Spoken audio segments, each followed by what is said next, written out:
Si Mami po, nagbubukas na ng rep. Kakain daw siya. Ano kakainin mo dyan?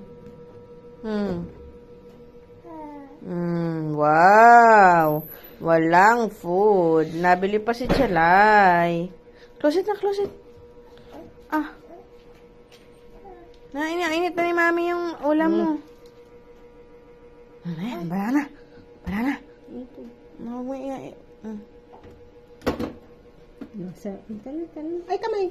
Gerald.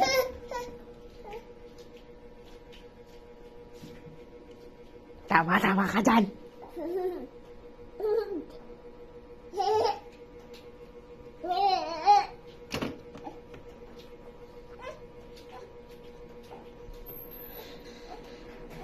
Mamaya makain tayo na ng yogurt. Come on, let's go na. Si Mami po, nag-aksaya na naman ng kuryente. Yan po ang bisyo niya, Ala.